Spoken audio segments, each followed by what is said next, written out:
Bismillahirrahmanirrahim. Assalamualaikum warahmatullahi wabarakatuh. Innal hamdalillah nahmaduhu wa nasta'inu wa nastaghfir wa na'udzu billahi min shururi anfusina wa min sayyiati a'malina. May yahdihillahu fala mudilla lahu wa may yudlil fala hadiya lahu. Amma ba'd. Pertama-tama marilah kita memanjatkan puji syukur kehadirat Allah Subhanahu wa taala yang di mana atas nikmatnya kita masih diberikan dua kenikmatan. Yang pertama nikmat kesehatan, yang kedua nikmat kesempatan. Yang dimana pada kesempatan ini insya Allah saya akan memenuhi tugas dari mata kuliah ilmu pendidikan Islam, yang dimana saya pribadi akan menyampaikan sedikit, membahas sedikit mengenai materi konsep dasar pendidikan Islam, historisitas klasik sampai kontemporer, yang dimana diantaranya makna, hakikat dan tujuan pendidikan, dan yang kedua dasar pendidikan Islam. Dan adapun materi kedua yaitu pengaruh negatif media massa pada saat ini. Baiklah, berbicara mengenai masalah pendidikan secara umum yaitu usaha sadar yang dilakukan anak untuk mengembangkan, untuk memajukan potensi baik dari intelektual, pemikiran yang baik pula begitu dari akhlak tersendiri. Baiklah, adapun hakikat pendidikan Islam yaitu upaya untuk memperbaiki diri untuk menjadi lebih baik, dan adapun tujuan pendidikan Islam yaitu untuk mencerdaskan generasi bangsa untuk kita dapat lebih berada di jalan yang lebih benar, baik untuk mencapai nikmat dunia maupun nikmat akhirat. Yang dimana terkhusus tujuan pendidikan Islam, kita semua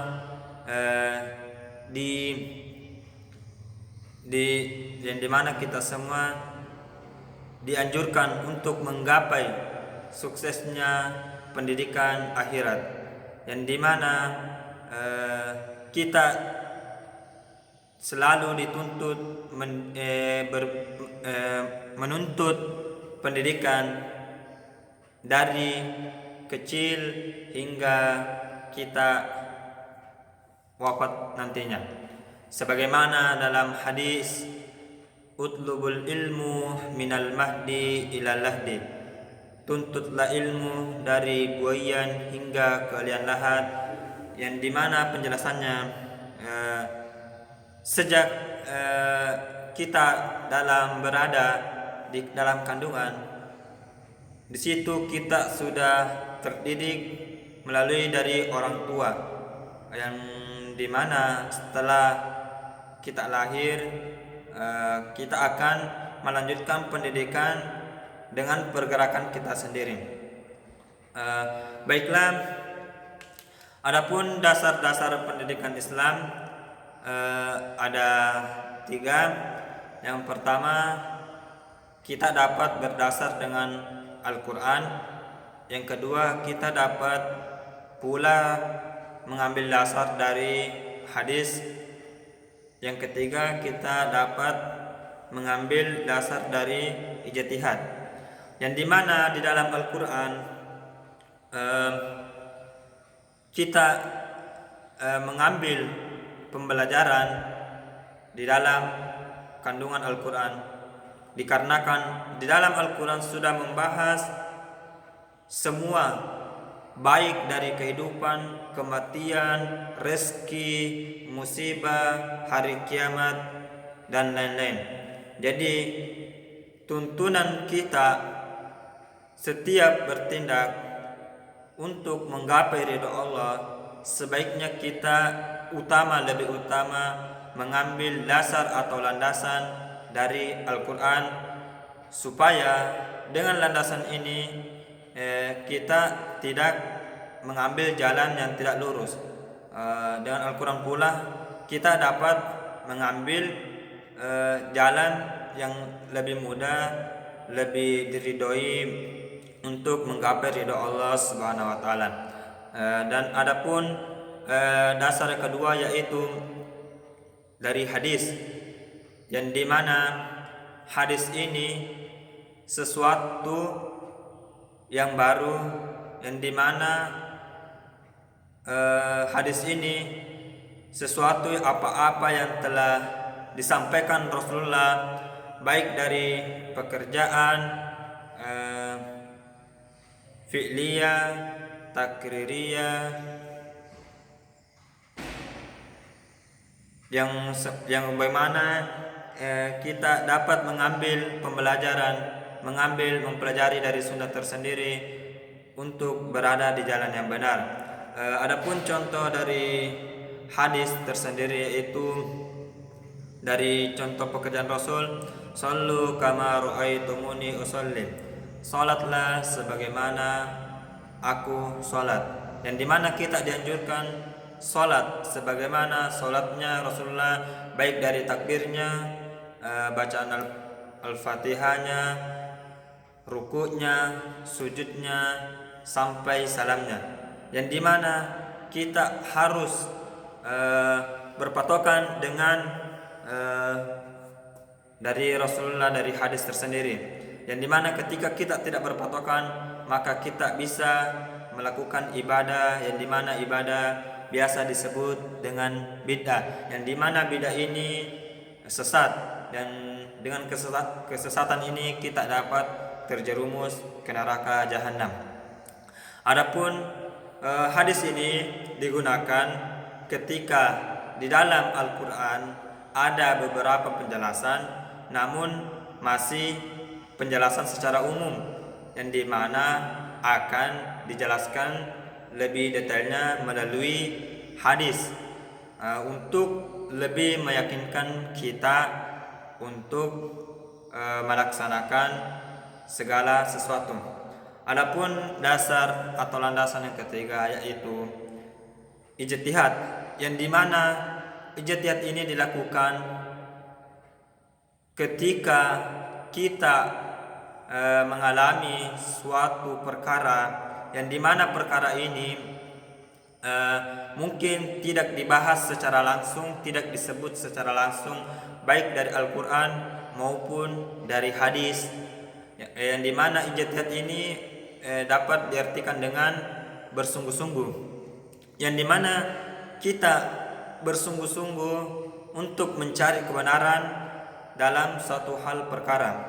Contoh kecil yaitu dengan zakat fitrah, yang dimana dalam hadis atau Al-Quran di masa Rasulullah zakat fitrah dilakukan dengan gandum, yang dimana pada di daerah kita tidak terdapat dengan gandum, yang hanya terdapat dengan beras.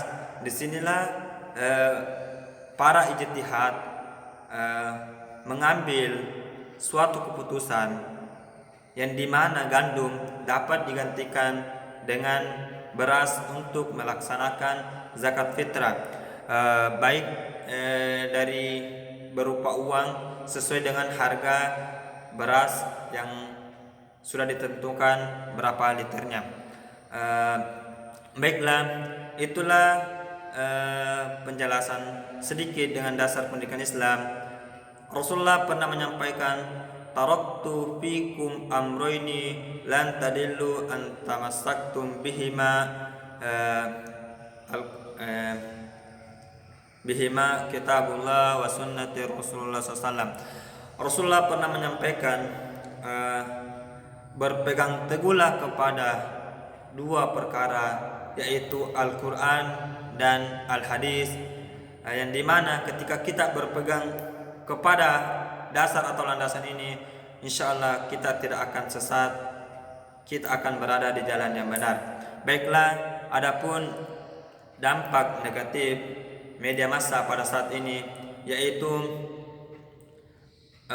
anak-anak dapat terlalaikan dengan media massa, baik dari Facebook, Instagram, yang dimana media ini dapat melalaikan waktu anak tersendiri, yang dimana waktu akan terbuang sia-sia, yang dimana pengaruh pikiran dapat menjadi tidak baik, yang dimana kesehariannya ke depan layar media saja, ke depan layar baik dari layar HP atau layar komputer tersendiri. Adapun negatif lainnya yaitu pada media ini membuat rasa malas kita untuk mencapai suatu tujuan, suatu pencarian, yang dimana kita hanya mencari sesuatu yang simple dan dapat melaksanakan dengan simple pula, yang dimana perkembangan otak kita tersendiri kurang.